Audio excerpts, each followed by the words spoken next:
ہم وقاص کی بہادری سے خوش ہیں۔ شہزادی عالیہ، سردار وقاص تو 100 سواروں پر بھی بھاری ہے۔ زردار بیگ نے فوراً مزاج شناسی کا ثبوت دیا۔ ترکمانوں کے ساتھ ایک جھڑپ میں انہوں نے بہت سے سواروں کو اپنے ہاتھ سے قتل کیا تھا۔ ہم نے اسی لیے فیصلہ کیا ہے کہ وقاص کو سرحد پر ہی رکھا جائے۔ نہایت اعلیٰ فیصلہ ہے شہزادی عالیہ کا۔ وہ سرحد کا تو بادشاہ ہے، مگر کچھ دن اسے تبریز میں اپنے ساتھ رکھنا چاہتے ہیں۔ شہزادی نے ایک بار پھر زردار بیگ کو مخمصے میں ڈال دیا۔ یہ خیال تو انتہائی بلند ہے، زردار بیگ نے شہزادی کو دیکھتے ہوئے کہا۔ شہزادی عالیہ سے میں یہی درخواست کرنے والا تھا۔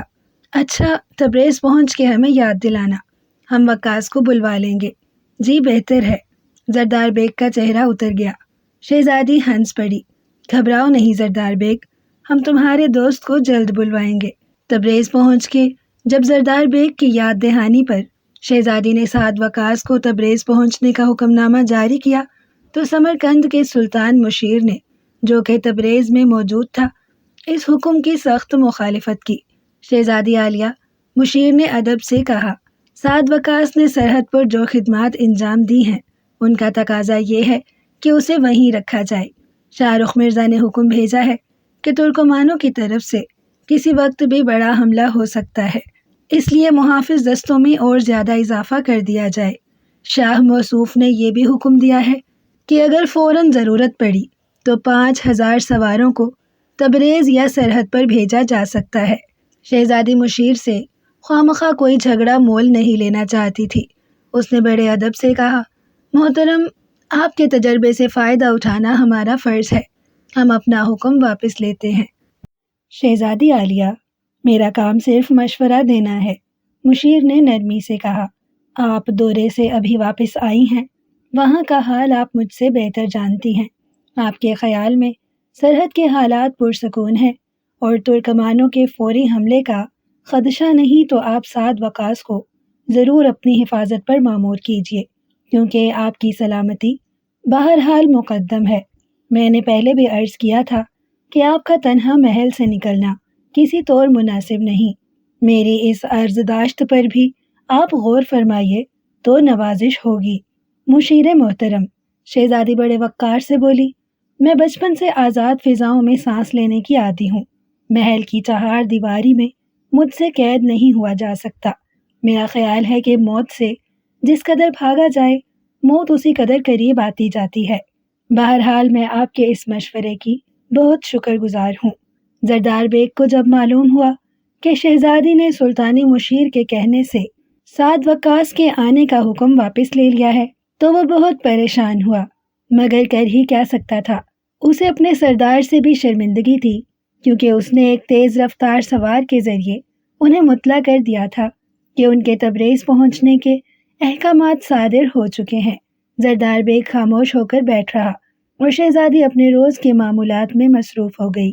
اس طرح سعد وقاص کا فی الحال تبریز آنا ٹل گیا۔ ابھی ایک ہی ہفتہ گزرا تھا کہ سرحد سے سعد وقاص کا ایک نامہ تبریز پہنچا۔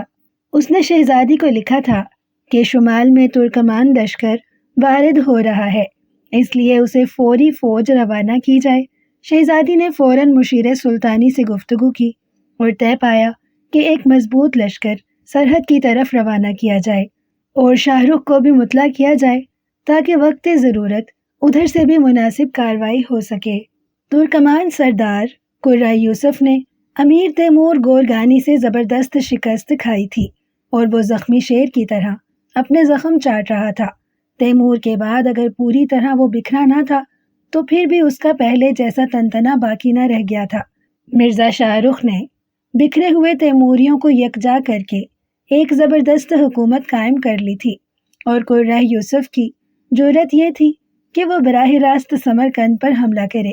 وہ کھسیانی بلی کھمبا نوچے کی مستاق تیموریوں کی دور دراز سرحدوں پر چھاپے مار کر اپنا انتقام لے رہا تھا۔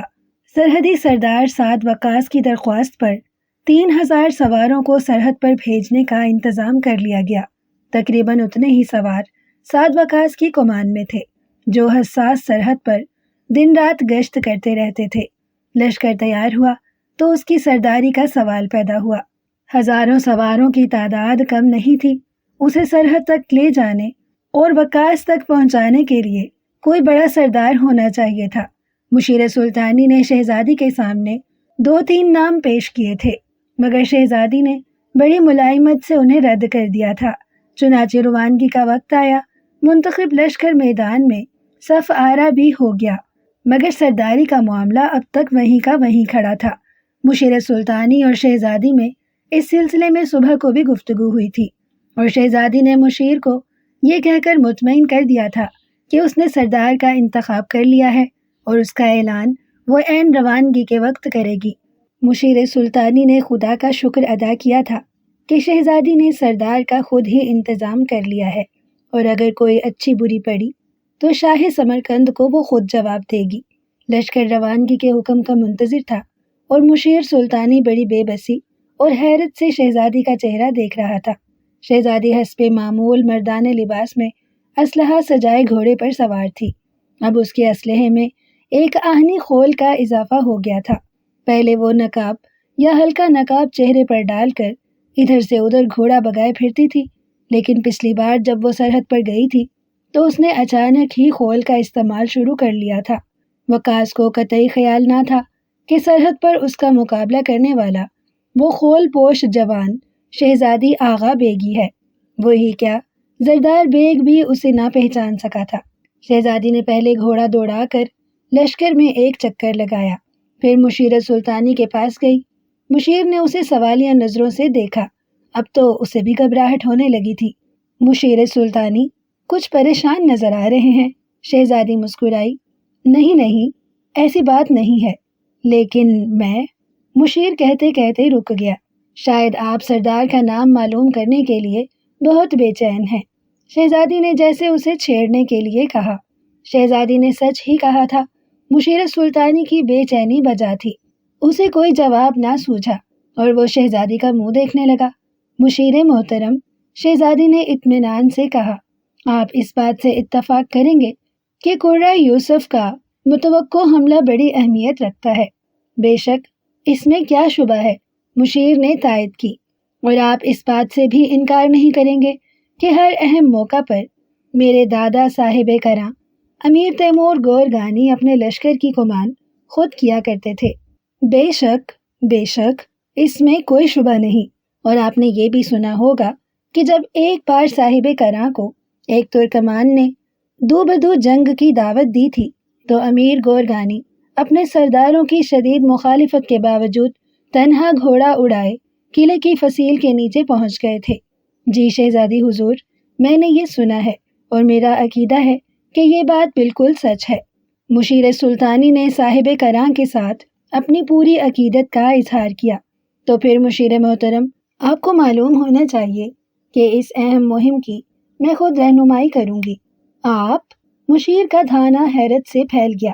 مگر شہزادی، یہ کیسے ہو سکتا ہے؟ اس کی اجازت تو آپ کو سمرقند سے حاصل کرنا چاہیے۔ مشیر محترم، آپ کو میرے پاس شاہ سمرقند نے اس لیے بھیجا ہے کہ اگر میں کوئی غلط قدم اٹھاؤں تو آپ مجھے صحیح مشورہ دیں۔ شہزادی کے چہرے پر غصے کی لہریں دوڑنے لگی۔ آپ مجھے حکم دینے کے مجاز نہیں۔ سمرقند اور تبریز کا درمیانی فاصلہ ہزاروں میل ہے۔ اگر میں ہر بات کے لیے سمرقند قاصد بھیجوں تو حکومت آذربائیجان کا بیڑا غرق ہو جائے گا۔ میں نے جو فیصلہ کیا ہے وہی ہوگا۔ مشیر سلطان شہزادی کے مزاج سے واقف تو تھا، لیکن اسے یہ خیال نہ تھا کہ شہزادی اس سے اس قدر سختی سے بات کرے گی۔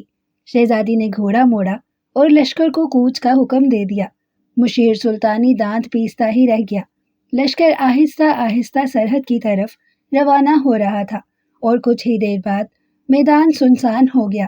رخصت کرنے والے لوگ اپنے اپنے ٹھکانوں کو چلے گئے۔ شہزادی کے لشکر کی کمان سنبھالنے کی سب سے زیادہ خوشی زردار بیگ کو تھی۔ مشیر سلطانی کے انکار پر وقاص یہاں نہ پہنچ سکا تھا، مگر قدرت نے خود زردار بیگ اور شہزادی آغا بیگی کو سرحد پر بھیجنے کا سامان کر دیا تھا۔ شہزادی کا یہ فیصلہ غلط تھا یا صحیح، لیکن شہزادی کو اس بات کی خوشی تھی کہ وہ جس سردار کو تبریز نہ بلا سکی تھی، اس وقت وہ ایک فوجی ضرورت کے تحت خود اس کی طرف جا رہی تھی۔ سعد وقاص کو امدادی لشکر کے آنے کی خبر مل گئی تھی اور زیادہ حیرت انگیز بات یہ تھی کہ شہزادی آغا بیگی خود اس لشکر کے ساتھ تھی۔ وقاص نے شہزادی کی آنکھوں میں ایک مچلتا ہوا سمندر تو دیکھا تھا، مگر وہ یہ اندازہ نہیں کر سکا کہ یہ سمندر اسے غرق کرے گا یا ساحل سے لگا دے گا۔ شہزادی کو سرحد سے واپس گئے ابھی زیادہ عرصہ بھی نہ گزرا تھا، اس لیے اس کا اس قدر جلد دوبارہ سرحد پر آنا کیا معنی رکھتا تھا؟ شہزادی اس کی آقازادی تھی اور اب تو وہ خود آذربائیجان کی ایک طرح سے خود مختار حکمران تھی۔ مشہور ہے کہ گھوڑے کی پچھاڑی اور بادشاہ کی اگاڑی سے ہر وقت ہوشیار رہنا چاہیے۔ وقاص باوجود شہزادی کو پسندیدگی کی نظر سے دیکھنے کے اس کا خاطر خواہ استقبال نہ کر سکا۔ اس کے دل میں ایک چور سا بیٹھ گیا تھا اور شہزادی کی آمد کو وہ کسی مصیبت کا پیش خیمہ سمجھنے پر مجبور ہو گیا تھا۔ وقاص نے جس بجھے دل سے شہزادی کو خوش آمدید کہا تھا، اس کا شہزادی نے کچھ اچھا تاثر نہ لیا۔ اس نے بند الفاظ میں زردار بیگ سے اس کا شکوہ بھی کیا۔ زردار بیگ چونکہ شہزادی کا ہمہ وقتی ملازم تھا، اس سفر میں بھی شہزادی اسے اپنے ساتھ لائی تھی۔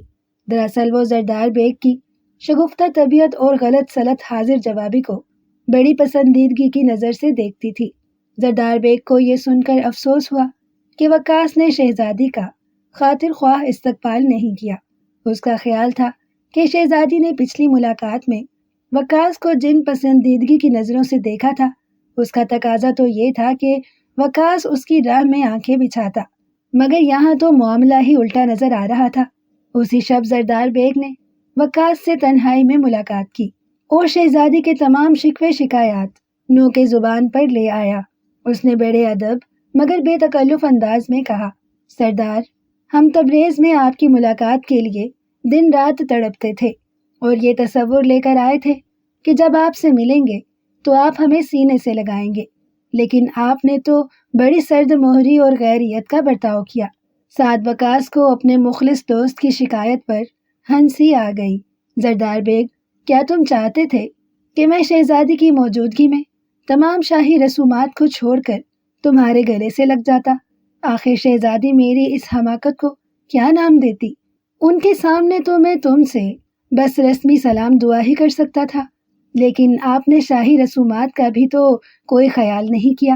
زردار بیگ نے پھر شکوہ کیا، شہزادی عالیہ آخر سلطنت آذربائیجان کی حاکم ہے، اگر وہ باقاعدہ دربار نہ لگاتی تو اس کا مطلب یہ تو نہیں کہ آپ ان کو بادشاہ تسلیم نہ کریں۔ میرے دوست، وقاص نے بھی پیارے انداز میں شکوہ کیا، میں دیکھ رہا ہوں کہ چند دن شاہی محل میں رہنے سے تم میں بڑا انقلاب پیدا ہو گیا ہے۔ تم تو اس طرح بات کر رہے ہو جیسے شہزادی کی بجائے تم خود آذربائیجان کے حاکم ہو۔ سردار محترم، اگر میں یہ کہوں کہ یہ شکوہ آذربائیجان کی حاکم شہزادی آغا بیگی کی زبان سے کر رہا ہوں تو پھر آپ کیا جواب دیں گے؟ زردار بیگ نے یہ کہہ کر وقاص کو حیرت میں ڈال دیا۔ زردار بیگ، یہ تم کیا کہہ رہے ہو؟ وقاص نے حیرت سے پوچھا۔ کیا تم یہ کہنا چاہتے ہو کہ شہزادی نے میرے رویے کے متعلق تم سے شکوہ کیا ہے؟ سردار، آپ مجھ سے کہیں زیادہ عقل مند ہیں۔ زردار بیگ نے وقاص کا ہاتھ اپنے ہاتھ میں لے کر کہا، آپ نے بالکل صحیح فرمایا، شہزادی کو آپ سے زبردست شکایت ہے، آپ کو ان کا زبردست استقبال کرنا چاہیے تھا۔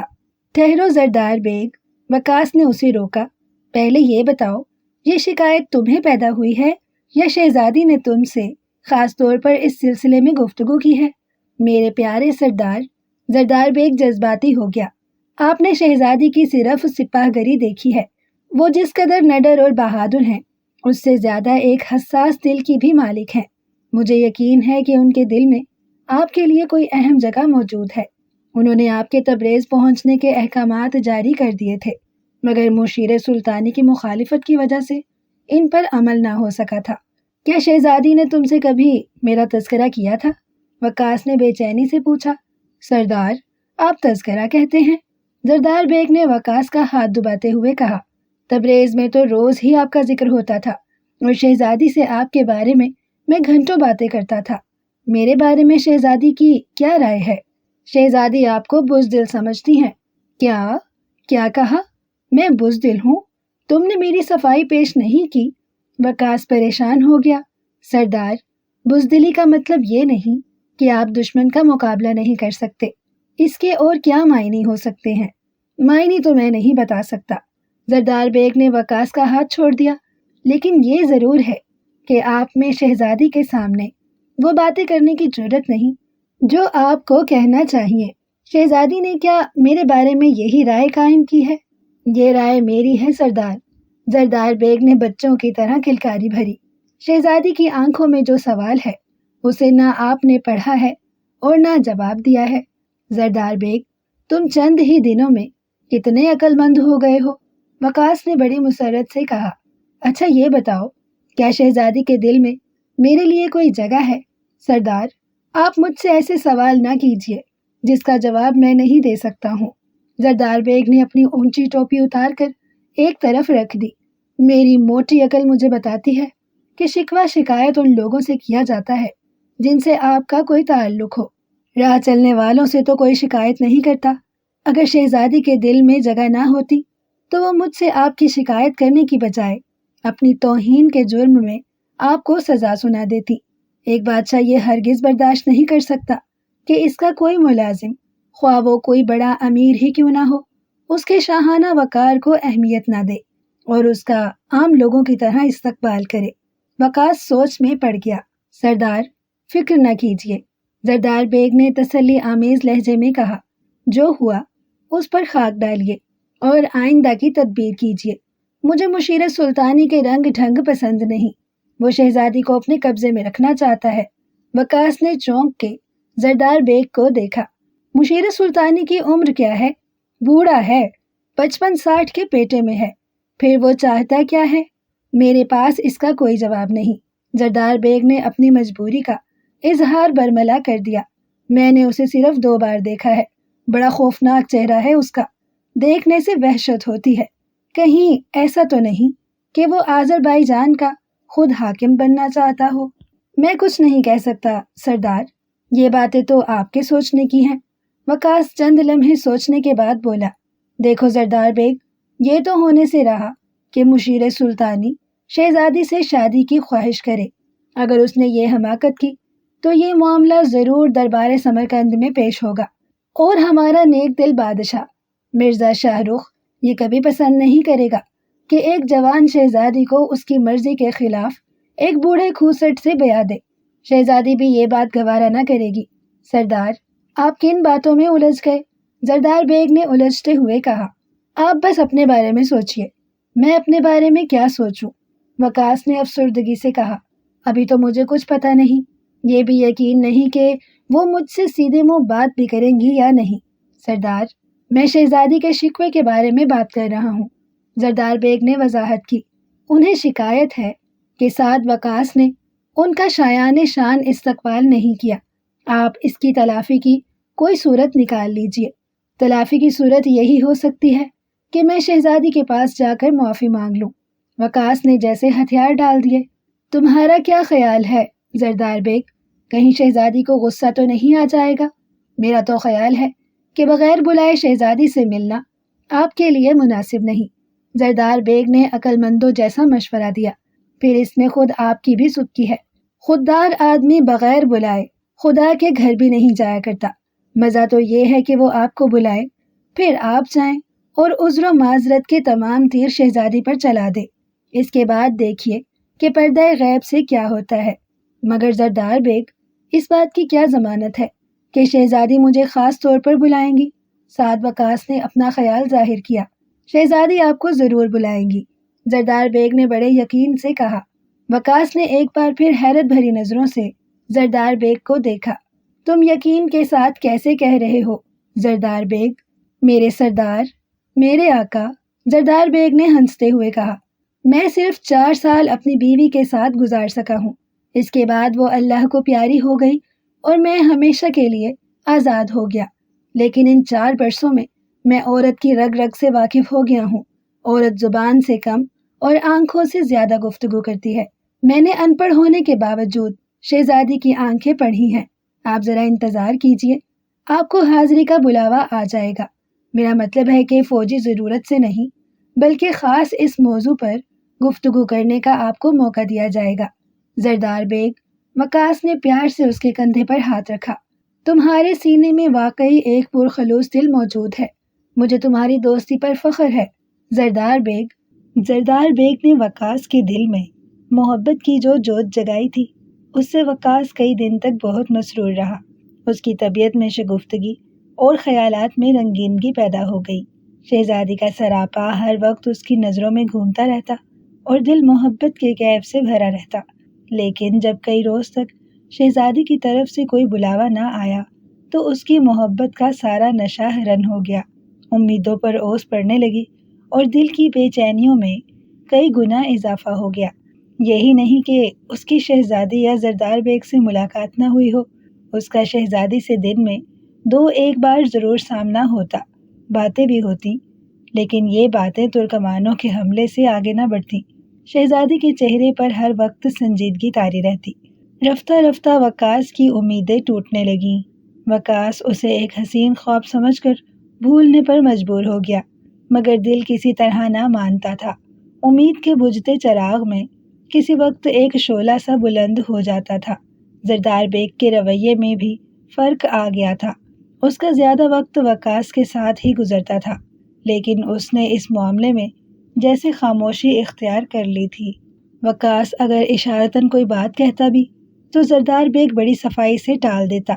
وقاص نے اس کے ٹال مٹول سے یہ نتیجہ نکالا تھا کہ شاید شہزادی نے اپنا ارادہ بدل دیا ہو سکتا ہے کہ زردار بیگ نے شہزادی کے متعلق غلط اندازہ لگایا ہو اور اس نے وقاص کو خوش کرنے کے لیے یہ سب کچھ کہا ہو، مگر زردار بیگ کے معاملے میں اس کا دل مطمئن نہ ہوتا تھا۔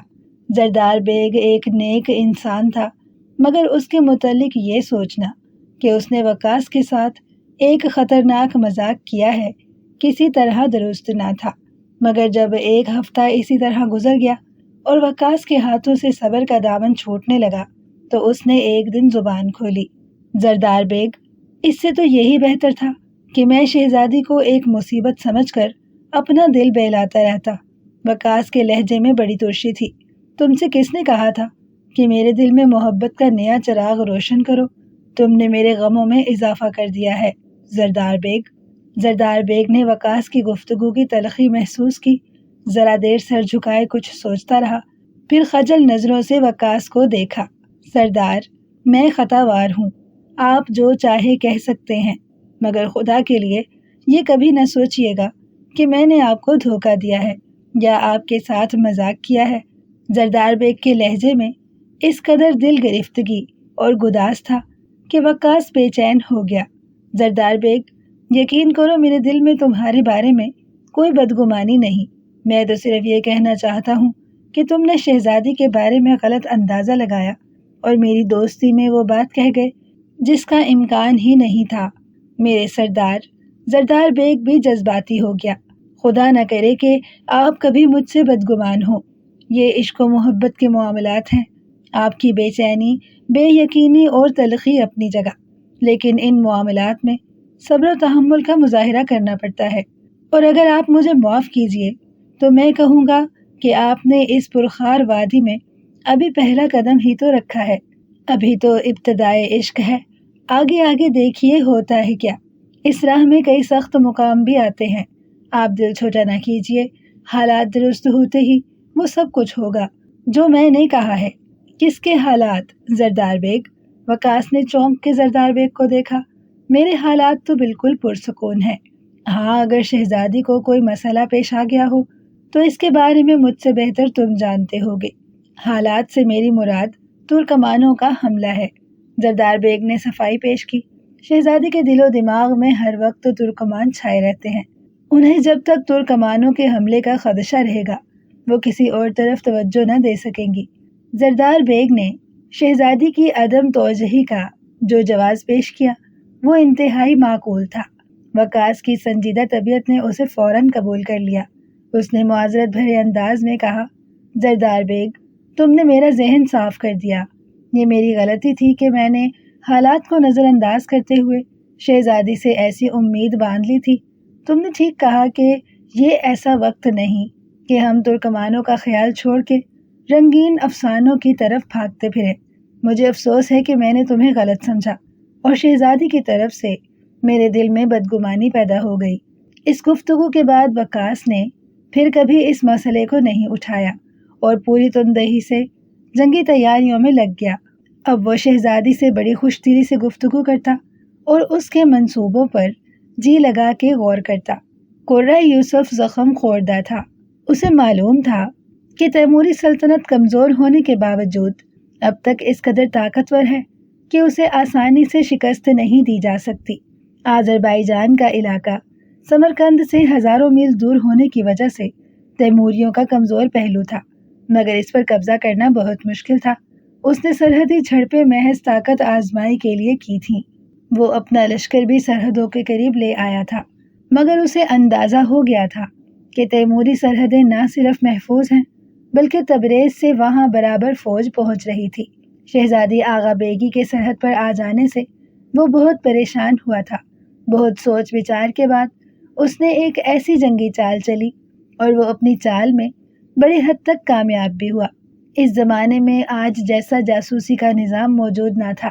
مخالف طاقت کے جاسوس چھپتے چھپاتے ایک دوسرے کے علاقے میں تھوڑی دور ضرور گھس جاتے اور جو خبریں انہیں حاصل ہوتی انہیں سرحد تک پہنچاتے، مگر یہ خبریں اکثر غلط ثابت ہوتی۔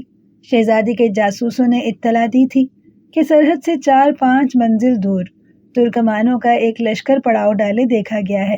یہ اطلاع ملتے ہی شہزادی فوج لے کر سرحد پر پہنچ گئی تھی، لیکن اصل حقیقت یہ تھی کہ قرہ یوسف نے ایک لشکر تو آذربائیجان کی سرحد کے قریب اس سڑک پر جمع کیا تھا جو سوداگروں کا عام راستہ تھا، اور اپنے 2 بڑے لشکروں کو اس کے دائیں بائیں اکٹھا کر دیا تھا، اور یہی وہ لشکر تھے جن سے وہ حملے کا اصل کام لینا چاہتا تھا۔